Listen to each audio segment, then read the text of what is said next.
Ну вот сегодня, друзья, мы поговорим о йоге ислама, а именно его главного направления суфизма.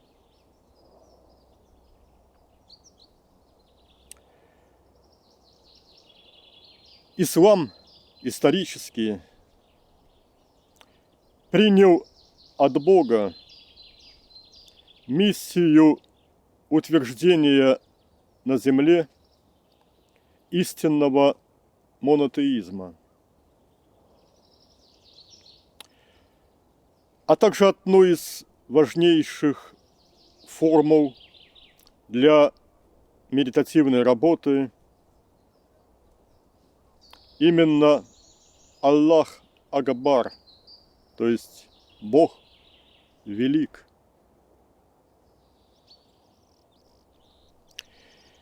И эти два фактора вели именно разумных людей, принявших ислам, к поиску и личному изучению величия Бога, вселенского величия Бога. И этому способствовала ландшафтная обстановка пустынь, степей, в Аравии и других природных ландшафтах, где изначально формировался ислам. Ведь именно ландшафтные просторы провоцируют духовного искателя на то, чтобы разливаться по ним душой, преображенной в духовное сердце,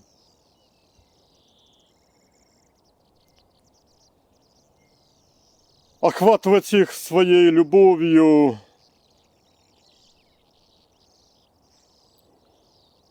охватывать своей любовью их, а также их Творца.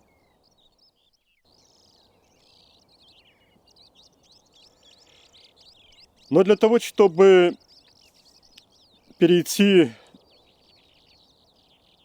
от состояния обычного человека к состоянию духовного искателя,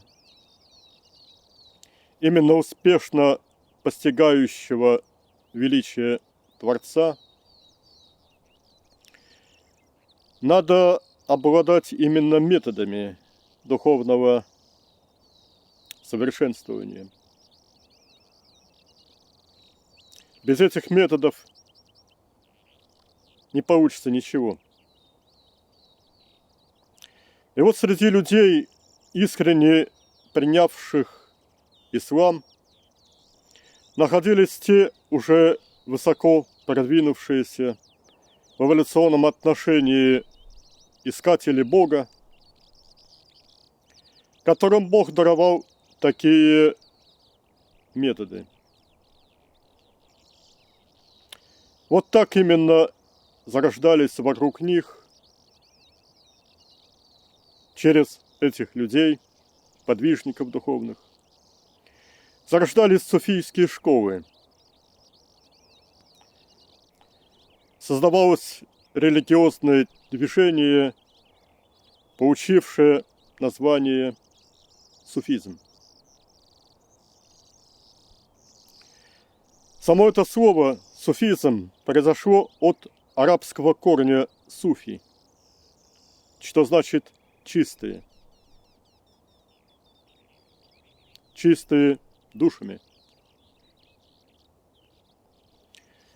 Но необходимо предостеречь, что надо очень критически относиться к тем, кто в настоящее время именует себя суфиями. Ибо именно чистотой помыслов и знаний обладают среди них не столь уж многие.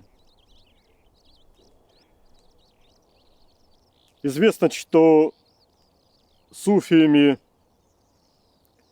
могут называть себя целые организации наркоманов,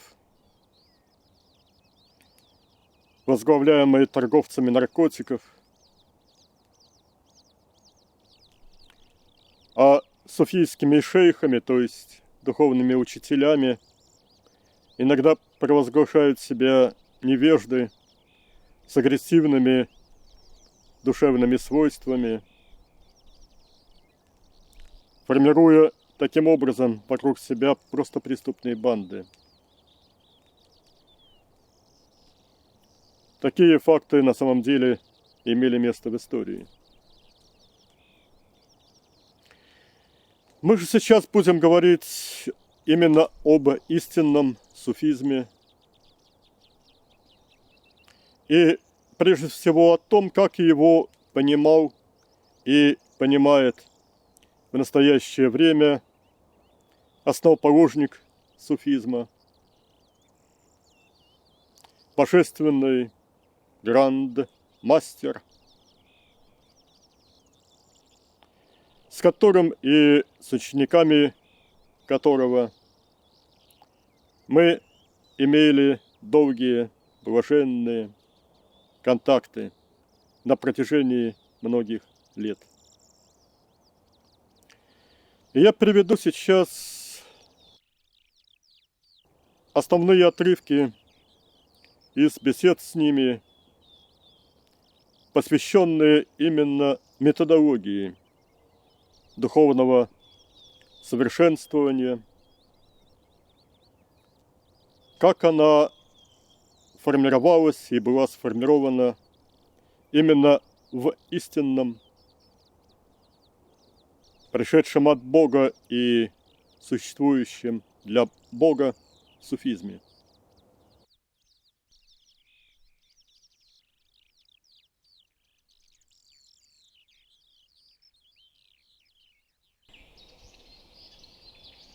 Он говорил нам: «Я познал Аллаха и стал его составной частью.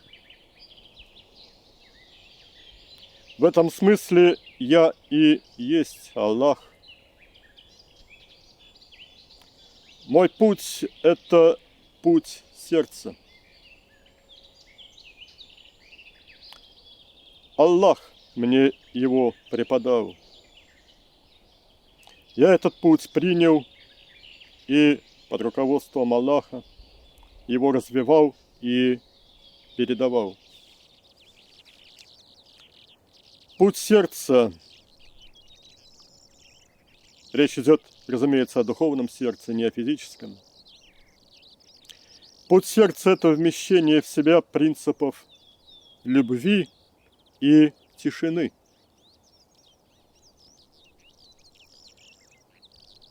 Он учил меня именно слушать тишину. Сначала нужно было научиться слушать звуки, которые существуют вокруг. Шум ветра, плеск волн, голоса птиц, потрескивание костра. А затем можно начать слушать и тишину. Я узнал тогда, что все разнообразнейшие звуки локальны и мимолетны, а тишина вездесущна и вечна. Подо всеми звуками, которые существуют во Вселенной, бескрайне расстилается великая тишина, Я мог часами слушать звуки мира, разнообразнейшие и прекрасные, а затем отпускал себя и падал в нее, в тишину. И там я прозревал. Я мог видеть светлую прозрачность тишины, слушать ее безмолвие. Я мог свободно и безмятежно плавать в ней, опускаясь в самые ее глубины. И постепенно великая тишина становилась моим домом. Оттуда я увидел, что все звуки мира как бы сотворяет великая тишина. Я видел, как ее дыхание наполняет изнутри все формы жизни. И они звучат, как слаженный хор разнообразных музыкальных инструментов. Звуки, как цветы, распускаются на мгновение в вечности великой тишины. Мы спросили тогда грандмастера, почему ты именно слушал мир? Ты родился слепым? Он ответил, это, конечно, была бы красивая версия, но нет, я был зрячим. Но ведь кто-то рождается художником, а кто-то музыкантом, кто-то видит, а кто-то слышит мир. Я слышал. Кстати, для начинающих намного полезнее именно слушать пространство вокруг. Слушая, можно охватить гораздо больший простор. Можно услышать даже то, что невозможно увидеть. Кто научился слушать, тот когда-нибудь сможет стать мастером тишины. Тишина дарит покой. Тишина обладает свойством наполняться тобою.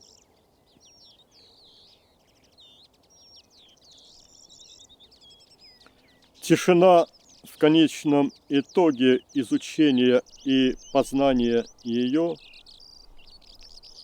оказывается заполненной тобою и Богом.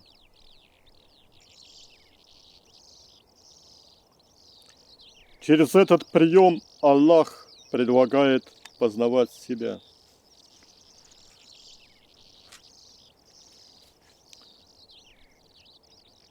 Я тогда дерзнул прервать его рассказ, но ты упускаешь принципиальный важный момент, что тишину надо слушать не ушами, которые на голове, а слухом духовного сердца. Он ответил, да, ты правильно понимаешь, но ведь именно об этом я сказал в самом начале. Развивал анахату я и в самом деле раньше, еще до того, как прибыл в воплощение к арабам. А до этого я был одним из первых христиан и сихастов. И учился слушать тишину уже тогда. Более того, поскольку я до арабского воплощения пока еще не был воплощен, уже был достаточно развитой душой, то я сам выбирал, где именно мне воплотиться. И я стал не кочевником-скотоводом, а разместил себя сам в оазис. Персиковые деревья среди финиковых пальм, пшеничные поля и масса прочих земных благ. Это позволило мне в том числе адекватно питаться. А это является необходимым условием для того, чтобы сохранять и продолжать развивать наилучшие из душевных качеств. Это каждый из вас прекрасно знает, ведь эту информацию ваш мастер получил когда-то от меня. Так я тогда начал свое служение на Аравийском полуострове, среди песчаных просторов Аравии. Я должен был создать еще один очаг духовности на земле.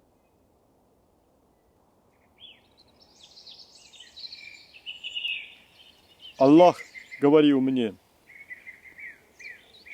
«Вступи в меня, погрузись в океан света моего глубже. То, что ты сейчас ощущаешь, это лишь поверхность меня. Иди в меня глубже». И преисполненный благоговения я погружался в него, и он обнимал меня со всех сторон. Мы сливались. Я был теперь в нем, а он был во мне. Мы были одно.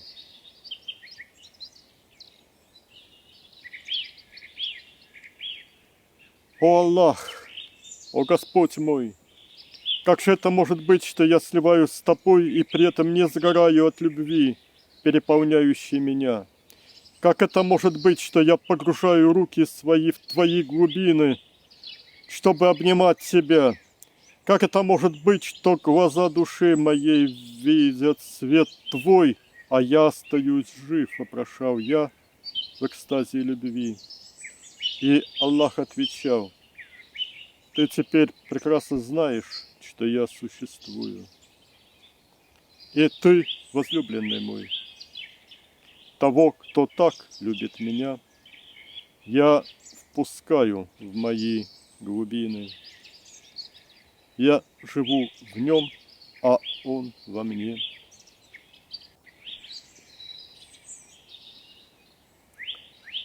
С этого момента я не делал больше ничего без него. Он был во мне, он проявлял себя во всем вокруг. Он заполнял собою все.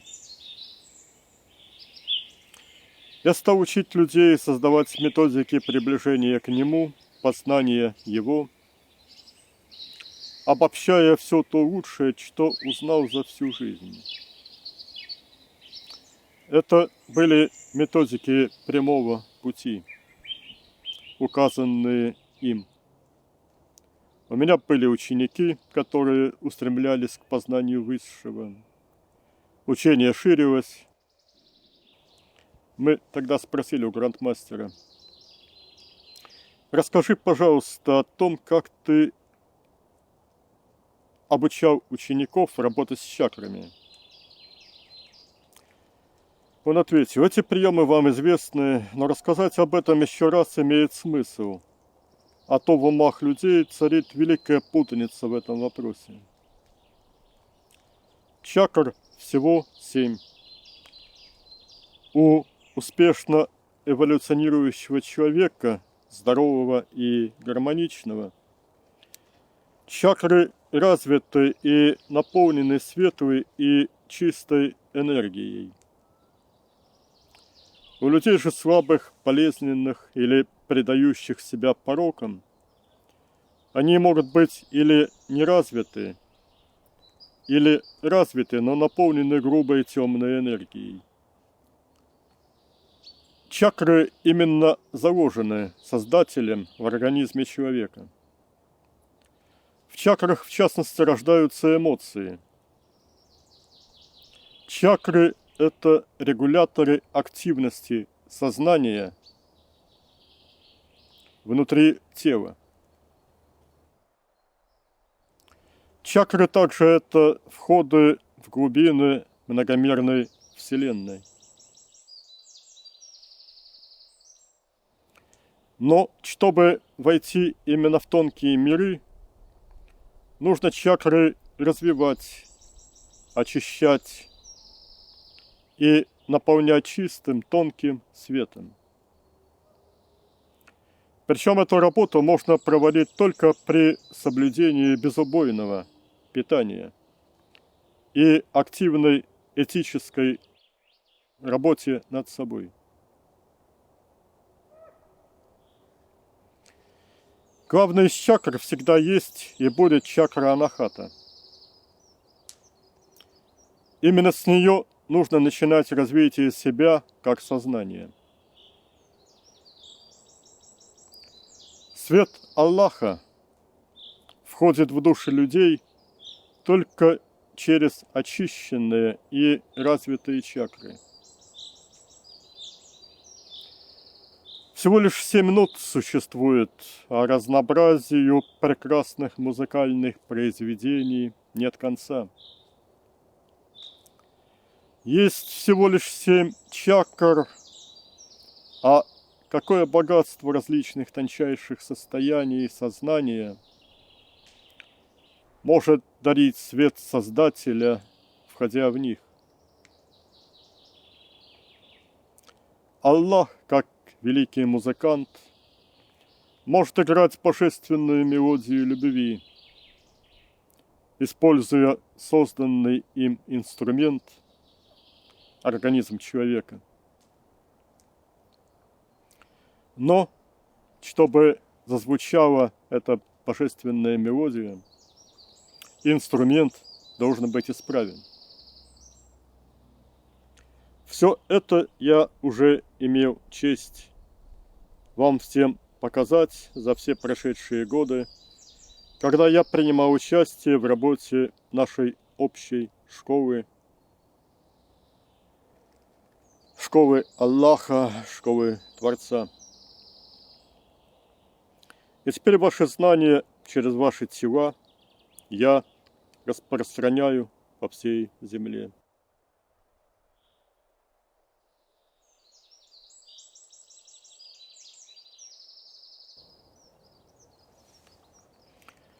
Ну вот, а теперь обратимся к беседам с Сулейей. Мы просим ее рассказать о себе. И она начинает свой рассказ. Я была учеником грандмастера. Аллах дал мне мужское тело в том воплощении. И я посвятила себя ученичеству, постижению возлюбленного Аллаха. Грандмастер – это истинный мастер. И учиться у него было величайшим счастьем. В возрасте 23 лет Аллах призвал меня полностью в себя, и наступило время каникул, отдыха от земной жизни. Во время тех каникул я писала труды по основам ислама через нескольких воплощенных учеников. Эти труды сохранились и по сей день в библиотеках Казахстана. Следующее, последнее мое воплощение было в XVIII веке в Казахстане. Жизнью моей продолжал руководить мой грандмастер.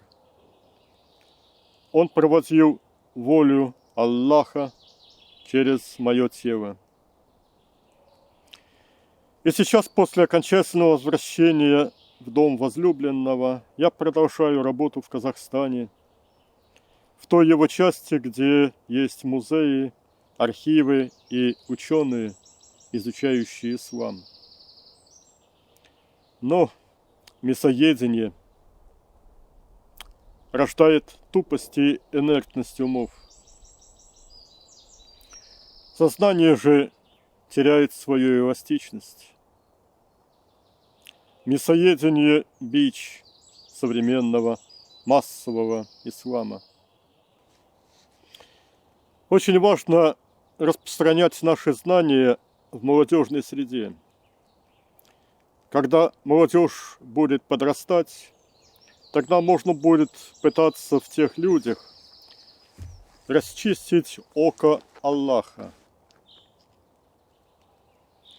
Нужно соединить душу человека с Аллахом. Вот тогда и получается око Аллаха. Аллах тогда проявляет себя через такую душу. И вокруг создается духовный оазис. Любовь, зажженная в сердцах, должна направить умы на поиск Творца. Мы попросили: Сулия, расскажи, пожалуйста, о твоем самоощущении. Она отвечала: кто есть я, Сулия? Я ощущаю лишь величие Аллаха, Его бесконечный, прозрачный покой. А когда его взор простирается в сторону творения, из глубины льются золотые потоки со множеством оттенков и звучаний. Один из них звучит именем Сулия. Учитесь такому самоощущению в Махадублях. Учитесь блаженству. Я испытываю непрекращающееся блаженство. Аллах внутри меня и вокруг. В любой момент я могу сделать шаг назад и раствориться в изначальном покое.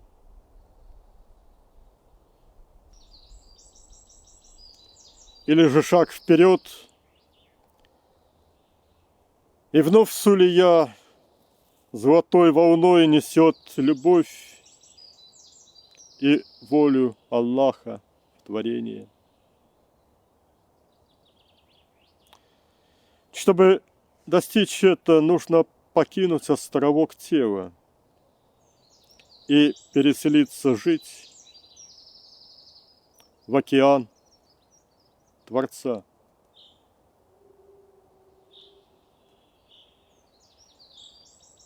И когда тело не несет бремя индивидуального «я», в нем может жить Аллах. Нужно пропитать тело блаженством обители Творца и затем исчезнуть, раствориться.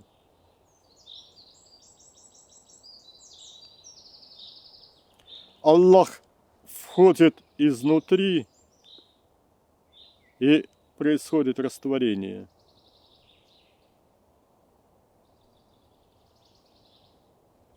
Для этого человеку нужно убрать из сознания все, что не любовь. Только любовь способна к растворению.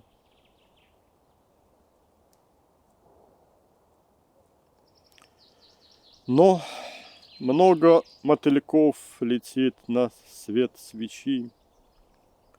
Их нельзя подпускать близко. они сгорят или опалят себе крылья.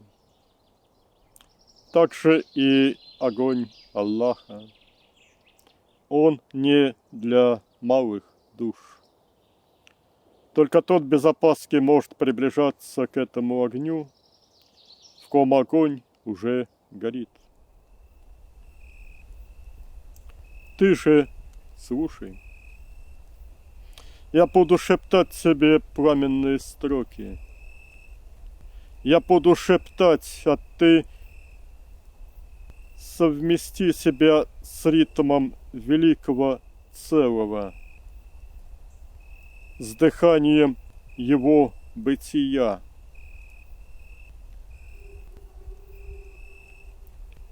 Чтобы не расплескать нектар божественной любви, чтобы не распались фразы на отдельность слов и сиюминутность мыслей, чтобы душа наполнилась звучанием и смыслом истины, чтобы сердце твое соединилось с жизнью сердца изначального, имя которого Аллах. Не палится огнем страстей душа, в которой зажжена любовь к Аллаху. Не закрутится водоворотами жизни душа, которая своим движением устремилась к изначальному океану. И в пустыне источник жизни истинной, сердце духовного, создаст оазис, который начнет распространять благоухание, заструит живительные струи любви, зацветет и будет плодоносить. В пламени сердца духовного обнажается душа человеческая. В чистоте любви предстает она пред возлюбленным своим. И нет для нее ничего иного, кроме единственного любимого. Всегда она пред очами его. Руки ее ласкают возлюбленного. И не отводит она взора от него. И нет у нее света иного, кроме света его любви. Свет его отражается в сиянии глаз ее. Слова любви его заполняют уста ее. Сердца соединяются, и нет иного, кроме него.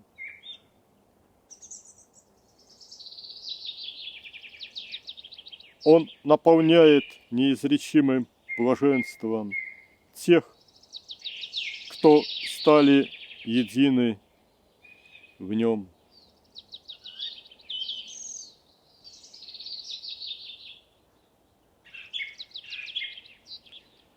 Жизнь каждого из вас должна быть полна мной.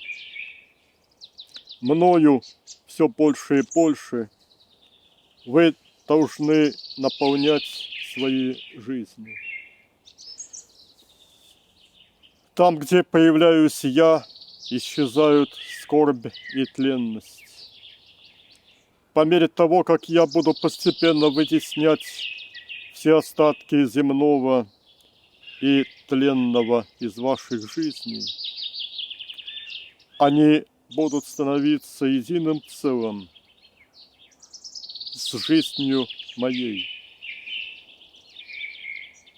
Внимайте,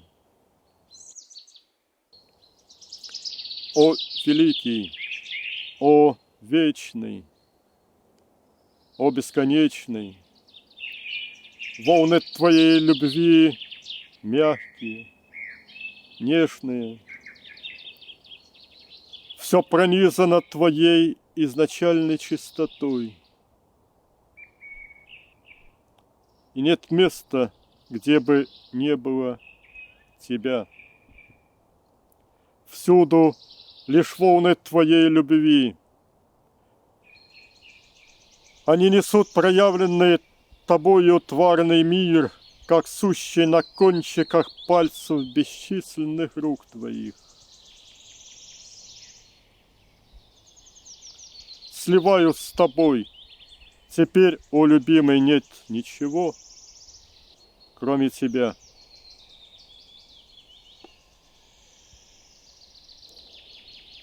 Ощущайте себя не телами, а любовью, льющейся и разливающейся вокруг. Дарите всем свет Аллаха. Радуйтесь любви моей, постоянно общаясь с нами. Становитесь, как мы, этически чистыми и мудрыми. Не реагируйте на отвлекающее влияние окружающей среды. Могу предложить следующую медитацию. Единственный. Я влюблена в Тебя. Я влюблена в цветущие поля, в сияние солнца над землей, в сады, цветущие весной. Возлюбленный, прекрасен Твой покров, как нежен гомон ручейков, как леса ласков и манящ покой, как бесконечно небо надо мной. Я влюблена в Тебя, во всем лишь Ты. Я влюблена в душистые цветы, в рассвет над тихою водой.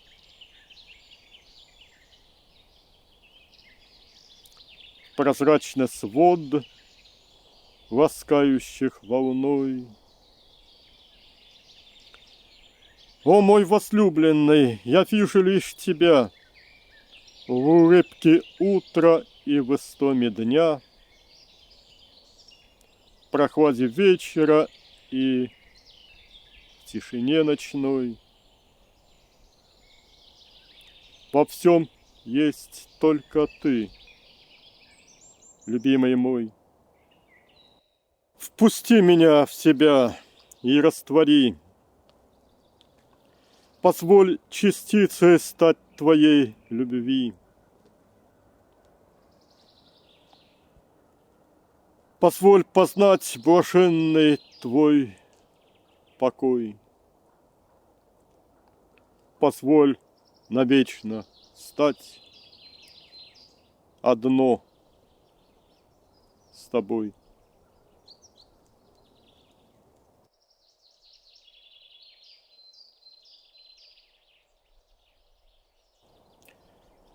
Но дальше я прочитаю выдержки из бесед с божественным имамом. Аллах только один. Нет Бога, кроме Аллаха. Все мы в Нем составляем одно.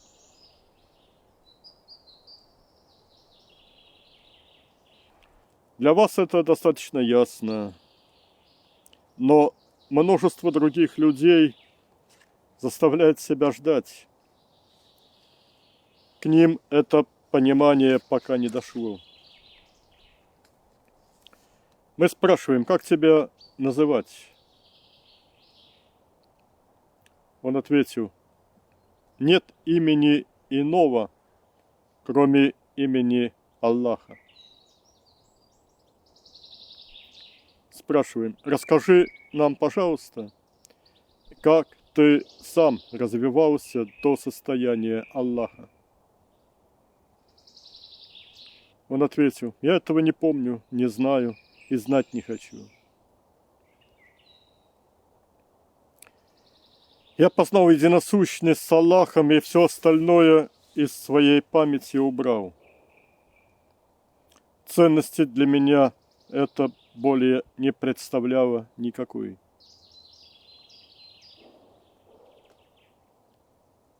Ну, хоть где ты в последний раз воплощался? В Персии, на территории современного Ирана, во времена последнего падишаха. Служив в мечети в звании имама. Да, вокруг той мечети тогда оазис расцвел. Народ стекался, чтобы прикоснуться ко мне. Но я тогда уже себя не развивал. Я имел тогда уже и второе звание, звание Аллаха. Я тогда представлял людям Творца. Что бы ты хотел передать начинающим? Хорошо, скажу несколько слов о суфизме.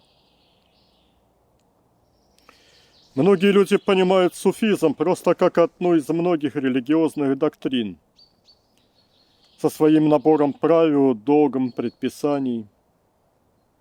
Но суфизм – это не мертвый набор предписаний. Суфизм – это жизнь, образ жизни, в основе которого лежит любовь. Поэтому суфием можно было бы назвать и христианина, и буддиста, любого человека, независимо от конфессиональной принадлежности, если его сердце, полное любви, устремлено ко мне, и своей любовью он стремится обнять весь мир.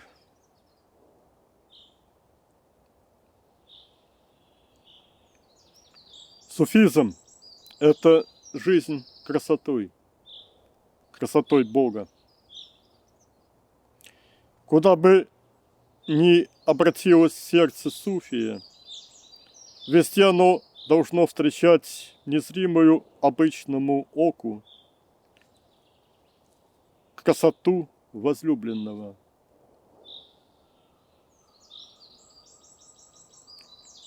Все в мире наполнено его красотой, открытой лишь взору любящего сердца.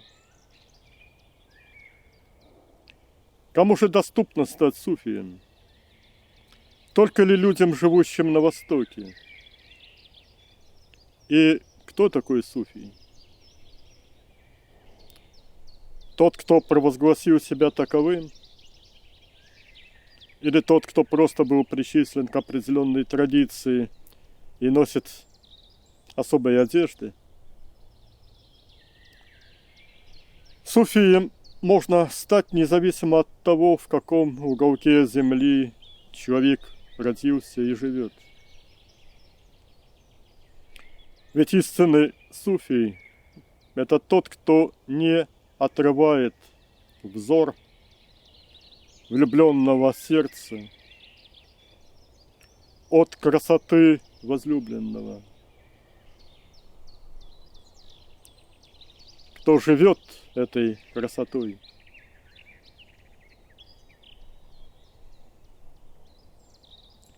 Мы попросили Расскажи, пожалуйста, о себе. Он начал рассказ. Мой путь – это растворение себя в Аллахе. Я есть великая тишина Аллаха, в которой звучат струны всех вошедших в Аллаха душ.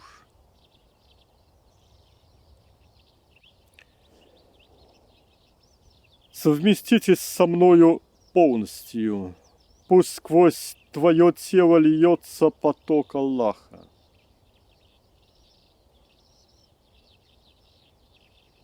Самадхи – это когда Аллах входит в твое духовное сердце внутри твоего тела. Нирвана – это когда ты можешь погрузиться в сердце Абсолюта и раствориться в нем. Тогда остается только Аллах. Нащупай соединение этих двух состояний. То есть самадхи и нирваны. И поднимись из глубин в тело, заполняя его светом Аллаха.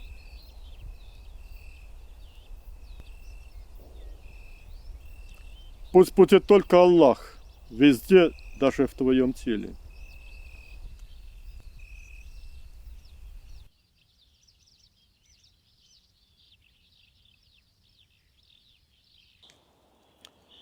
Итак, немного из бесед с Карасом. Я хотел бы сказать о великом учителе, божественном имаме. Это был чудесный дар Аллаха видеть его, который воплотился в тело.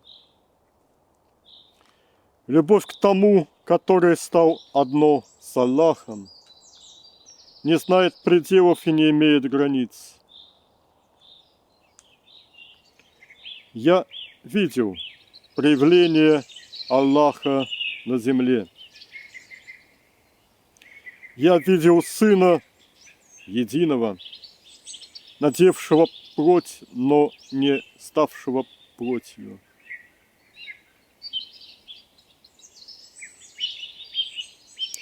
Я знал теперь, что возлюбленный Господь достижим,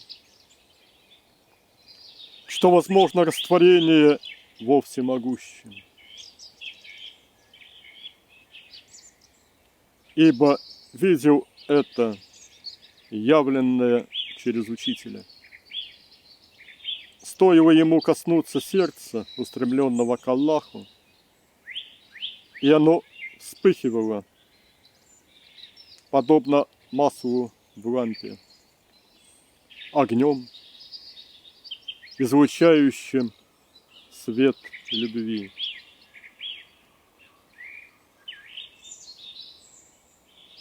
Он учил: сердце, заполненное любовью, не имеет дна. И предлагал погружаться в его собственную бездонность.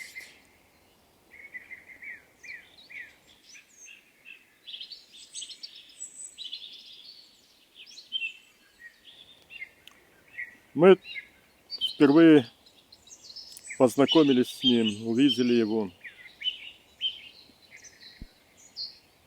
над холмом, поросшим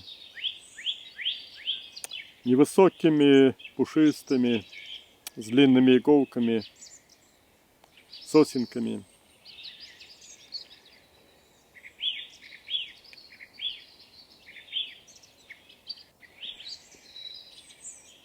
На поляне на вершине этого холма был Махадубль Хаджибея Мурата.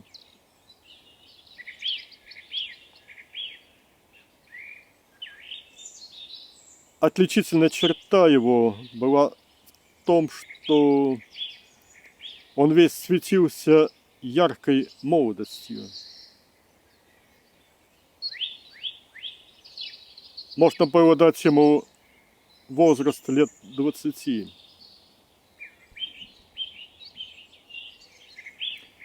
И мы спросили у него: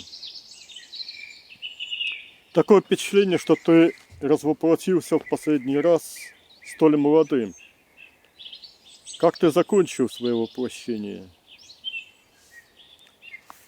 Он ответил: взлетел на небеса, дематериализовал тело без остатка. Тут к разговору присоединилась божественная Лада,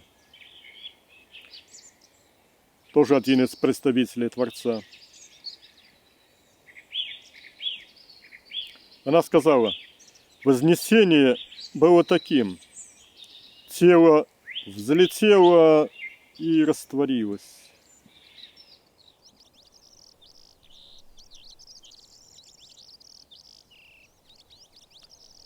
На этом месте стоял его ашрам. Это Лада продолжает говорить. Суфийские учителя собирались со всей округи. И затем они посвящали и своих мюридов, то есть учеников, в тайны золотого цветка.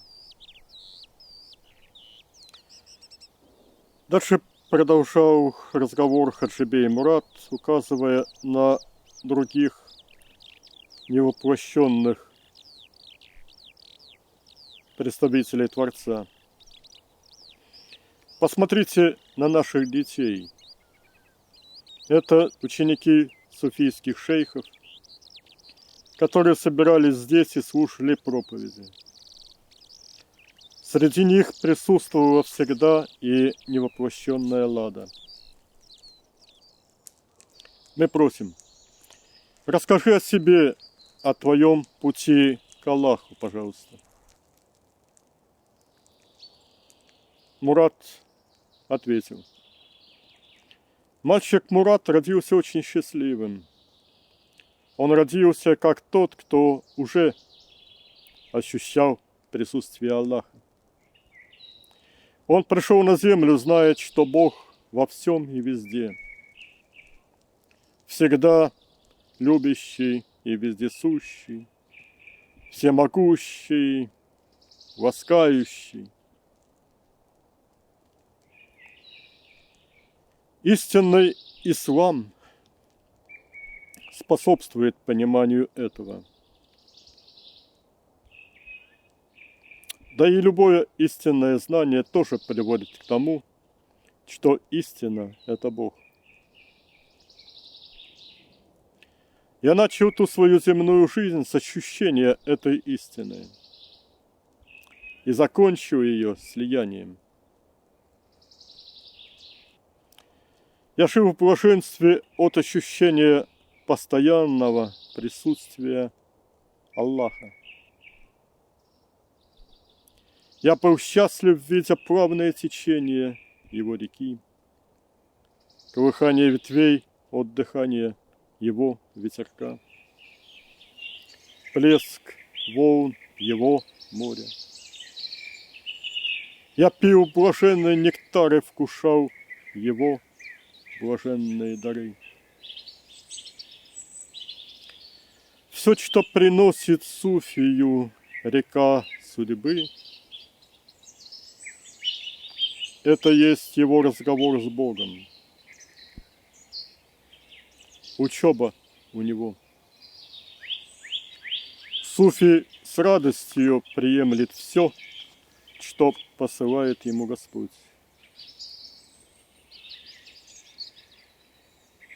Его жизнь – это общение с Аллахом через все, что он получает от своего любимого.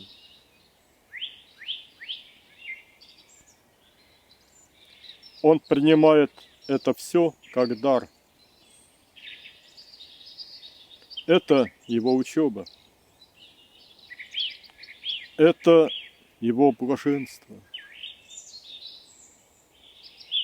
Это его песнь благодарения. Ответ своей любовью на любовь Создателя.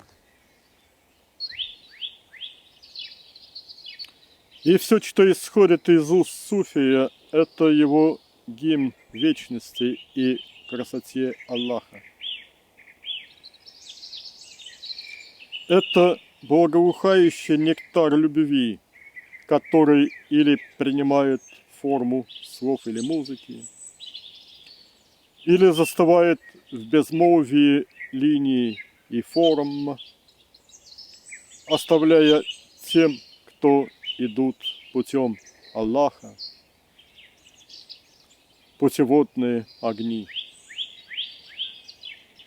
А идущие прикасаются к этим огням и воспламеняются все большей любовью, обретают силу и уверенность, чтобы преодолеть тяготы на пути.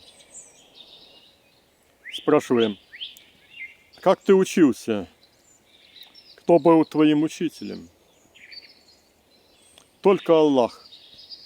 Я пришел в последнюю земную жизнь, будучи открытым к восприятию напрямую Его любви и силы. Мне не были нужны посредники, которые наставляли бы в религиозных догмах и ритуалах. Явен был для меня Господин всего, и я воспринимал Его присутствие в проявленном и непроявленном, в людях, которых встречал на пути, во всем, что даровала щедрая рука Его. Я не делил даруемое на плохое и хорошее, ибо не дарит Аллах того, что не должно быть получено.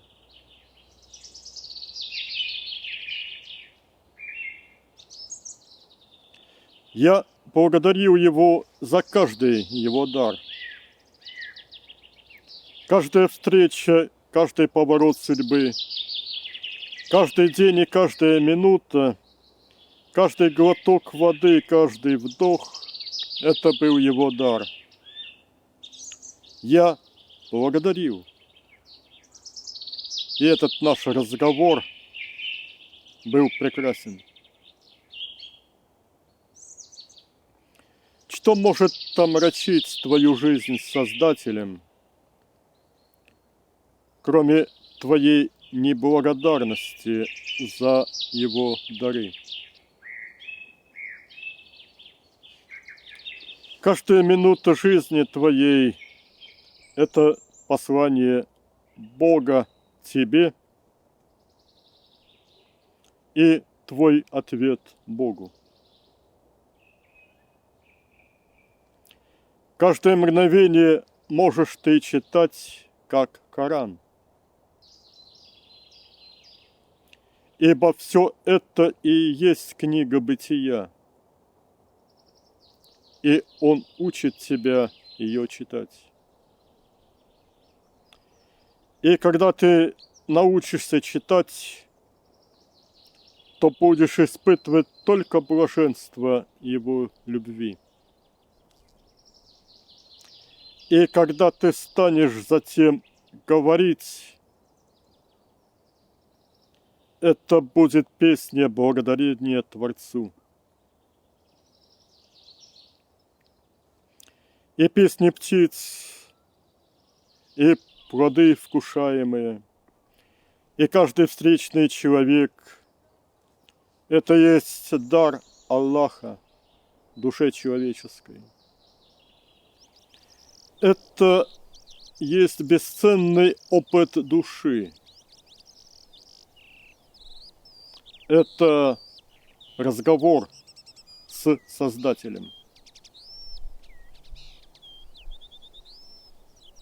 Я так и жил, смотрел и слушал жизнь, и наполнялся блаженством его присутствия.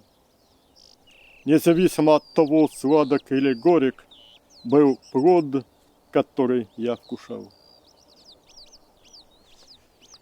В итоге я научился слышать ритм и мелодию Аллаха и говорить с другими душами на его языке. И это мастерство, которое он даровал, позволило начать обучение тех, кого он приводил. Мы попросили его: расскажи, Хаджи бей Мурат, как ты учил? Ведь нужно научить человека ощущать Бога. Он отвечал: да, вначале для этого нужно светом любви отмыть сосуд тела человеческого, в котором живет душа. И тогда все просто. И он стал показывать, Хаджи бей Мурат стал показывать тело человека, срединный меридиан которого напоминает прозрачный кувшин без дна.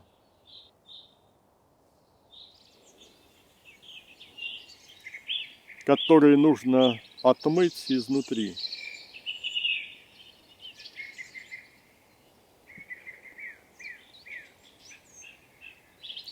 И потоки живого света, света Аллаха, свободно должны протекать сквозь эту форму.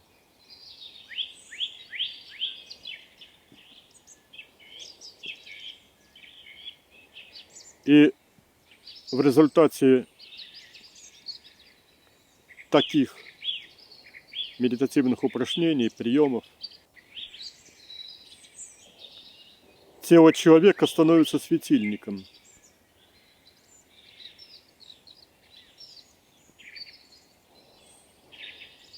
Через него Творец делает свой свет явным для воплощенных людей.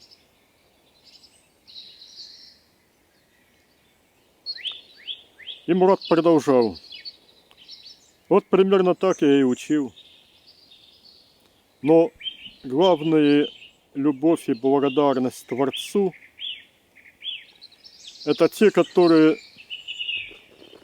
слагают песнь души. Я учил, как принять Бога в свою жизнь и давал ощутить Его присутствие в каждый момент жизни. А дальше уже Аллах играл на инструментах душ, а я лишь подстраивал звучание этих инструментов.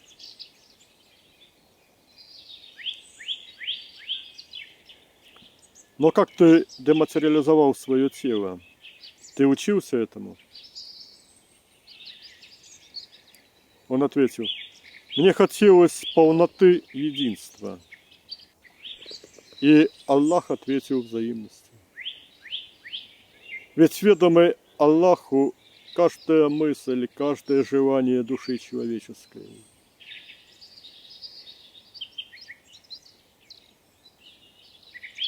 И Он наполняет их силой тогда, когда желание Его совпадает с желанием твоим.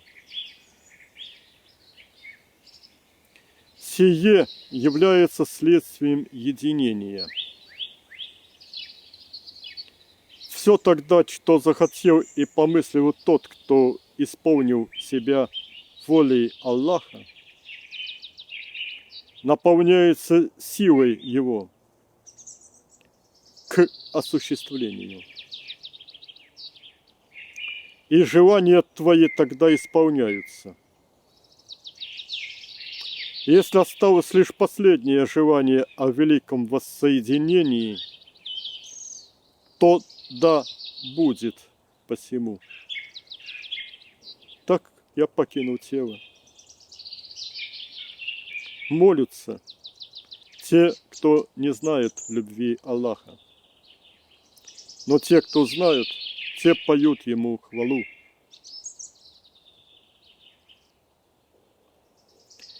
И ничто не может помешать блаженству знающего Его. Даже тюрьма не ограждает Его, даже творящие насилие не стесняют Его.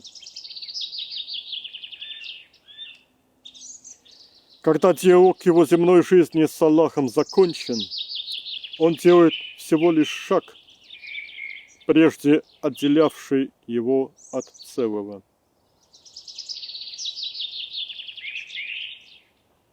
Когда земная песня любви к Аллаху допета, он берет последний аккорд, и музыка сей души навечно вливается еще одним прекрасным инструментом в мелодию бытия Аллаха.